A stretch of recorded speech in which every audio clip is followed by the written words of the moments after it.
Hello everybody. आज की इस वीडियो में मैं डिस्कस करने जा रहा हूँ सॉलिड स्टेट से एक इम्पोर्टेंट क्वेश्चन।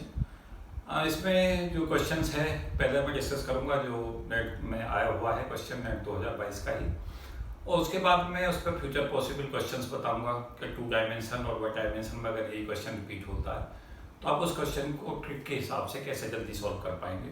तो मुझे उम्मीद है कि ये जो टॉपिक है ये काफ़ी क्रूशियल है और काफ़ी इंपॉर्टेंट है। लगातार यहाँ से क्वेश्चंस आता रहा है, आगे भी फ्यूचर में आता रहेगा कंपटीशंस की दुनिया में। तो यहाँ पर मैं डिस्कस करने जा रहा हूँ क्वेश्चन में पहले में देखें the total number of phonon board in A solid of volume V H. Total number of phonon board बता रखे हैं, उनकी वैल्यू इंटीग्रल 0 से WT GW बराबर 3 है। तो जो हमारी total number of board of vibration है 0 से लेकर डिवाई कट ऑफ फ्रीक्वेंसी तक, उनकी तादाद 3n के इक्वल होगी, जहाँ n जो है नंबर ऑफ प्रिमिटिव सेल हैं और WT जो है वो डिवाई फ्रीक्वेंसी है, डिवाई कट ऑफ फ्रीक्वेंसी। और साथ साथ बता रखा है कि डेंसिटी ऑफ फोनोन बोर्ड जो है वो है GW बराबर AB, V वॉल्यूम के लिए W स्क्वायर, जहाँ A पॉजिटिव है। If the density of solid doubles in a phase transition the Debye temperature theta degree.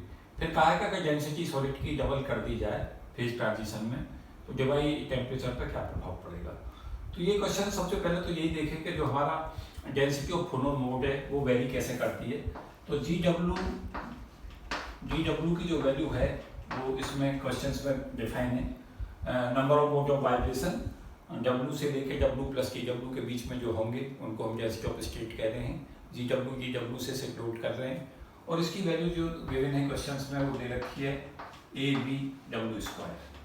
तो ये तो हमारा हो जाएगा 3D केस में। इस क्वेश्चन को तो पढ़ाऊंगा ही आगे, और अगर यही क्वेश्चंस 2D के लिए आए तो हम क्या करें।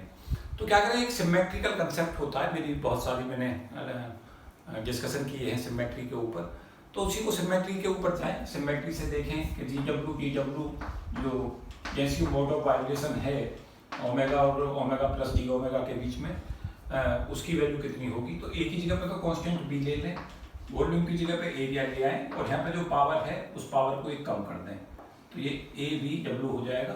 और W या ओमेगा, इसको जो भी आप बोलना चाहें, ये हमारा हो जाएगा 2 डायमेंशंस के अंदर। और अगर 1D में कहता है तो इसी में एक पावर जो है हम कम कर दें, और एक पावर कम करने में क्या करें, कॉन्स्टेंट को तो C से नोट कर दें।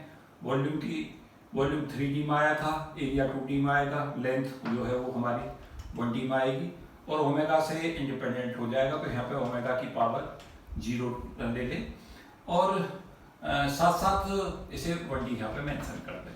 तो इस तरीका से हम बना सकते हैं। देखें फिर से बताता हूँ मैं, ओमेगा से लेकर डी ओमेगा के बीच में कुल हमारे कितने मोड ऑफ वाइब्रेशंस होंगे फोनोन के, उनकी वैल्यू यहाँ पे क्वेश्चंस में डिफाइन थी AB ओमेगा स्क्वायर।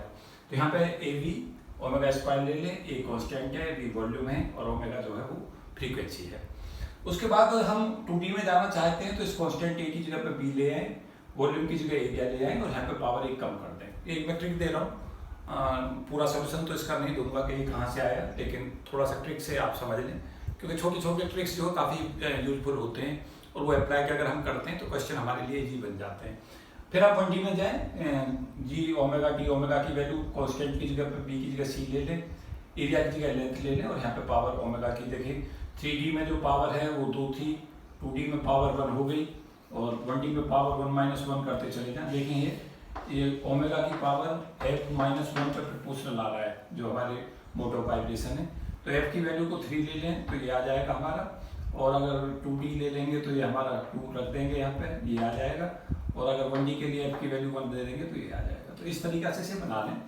उसके बाद इसको इंटीग्रेट कर दें 0 से डिवाई कट ऑफ, क्योंकि डिवाई कट ऑफ फ्रीक्वेंसी जो होती है वो हमारी हाईएस्ट फ्रीक्वेंसी होती है। तो इसे 3D के लिए भी इसे इंटीग्रेट करें, 2D के लिए करें, 1D के लिए करें, वो 3 रिजल्ट हमें मिलेंगे और तीनों ही रिजल्टों पे क्वेश्चंस निश्चित तौर से आएंगे। एक तो आ चुका है, आगे फ्यूचर में जो क्वेश्चंस होंगे वो इसी लाइन पे एक्शन पाएंगे, मुझे पूरा विश्वास है। तो 0 से लेकर डिवाई कट ऑफ फ्रीक्वेंसी ले लें और ये G ओमेगा D ओमेगा की वैल्यू को हम 3n ले लें, ये करते हैं हम 3D के अंदर।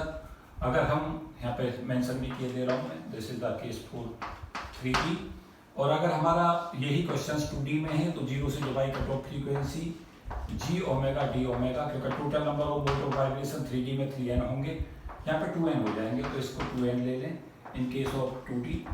और अगर यही क्वेश्चन 1d में पूछा जाता है तो 1d में 0 से divide cut off frequency g omega d omega equal to n कर दें, ये हमारा हो जाएगा 1d। देखें कैसे सिमेट्री काम कर रही है, मैं सिमेट्री से समझाने की कोशिश कर रहा हूँ। कॉन्स्टेंटों को ABC ले लें, वॉल्यूम एरिया लेंथ ले लें, और यहाँ पे पावर ओमेगा स्क्वायर से एक एक पावर कम करते चले जाएं।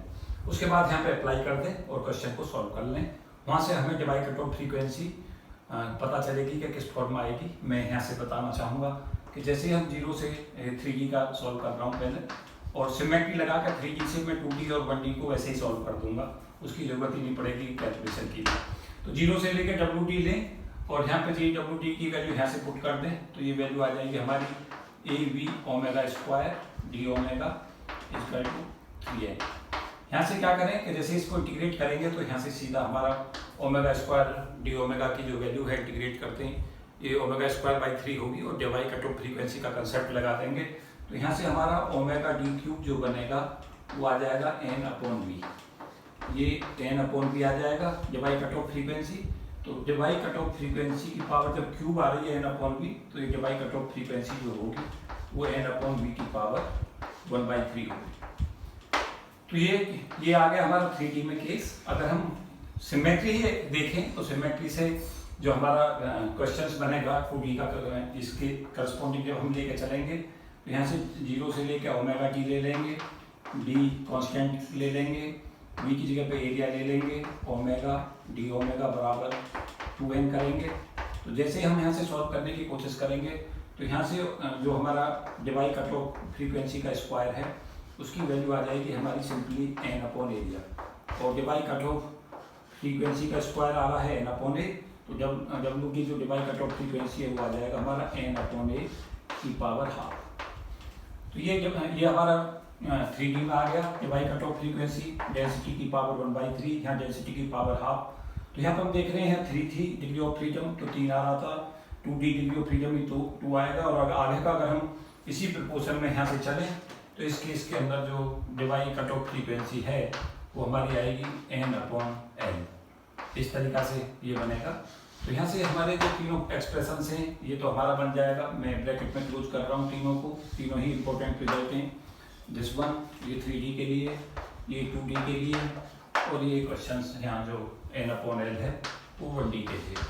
और ये हमारी डेंसिटी है क्योंकि number of primitive cell per unit volume ये तो हमारी 3D में हो जाएंगी। नंबर ऑफ एरिया जो हमारे number of primitive cell per unit area ये 2D में हो जाएंगी, और number of primitive cell per unit length ये हमारी 1D में हो जाएंगी। तो यहाँ से हम देख रहे हैं कि बहुत इजीली हमने सिमेट्री से निकाल लिया।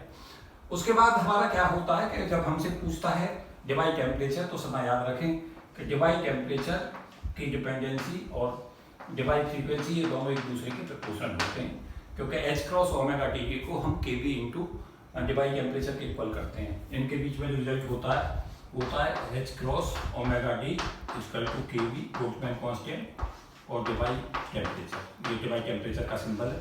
तो यहाँ से हमारे यहाँ देखें h का कांस्टेंट है, kV कांस्टेंट है, तो ये दोनों प्रोपोर्शनल चलते हैं। तो W की जो डिवाइड कट ऑफ फ्रीक्वेंसी है और डिवाइड टेम्परेचर है दे आर इनडायरेक्टली प्रोपोर्शनल। तो जैसे जैसे ये वेरिएशन आ रहा था उसी तरीका से जो वेरिएशन है वो हमारा डिवाइड जो टेम्परेचर है उसमें आ जाएगा। तो डिवाइड टेम्परेचर हमारे लिए अगर यहाँ से हम देखें तो इसके लिए जो डिवाइड टेम्परेचर है वो n/v की पावर 1/3, डेंसिटी की पावर 1/3 पर निर्भर करेगा। यहाँ पर डिवाइड टेम्परेचर जो है वो n/a की पावर हाफ पर निर्भर करेगा, और यहाँ पर जो डिवाइड टेम्परेचर है वो हमारा n/l के ऊपर निर्भर करेगा। तो ये हमारी डिपेंडेंसी मैंने डिवाइड कट ऑफ फ्रीक्वेंसी की यहाँ पे निकाल दी। डिवाइड कट ऑफ की जैसे आ रही थी 3D, 2D और 1D में, उसी तरीका से डिवाइड टेम्परेचर की डिपेंडेंसी आएंगी। इस क्वेश्चन में केवल इतना पूछा गया था कि अगर हम डेंसिटी को दूना कर दें तो हमारा जो डिवाइड टेम्परेचर है उस पर क्या प्रभाव पड़ेगा।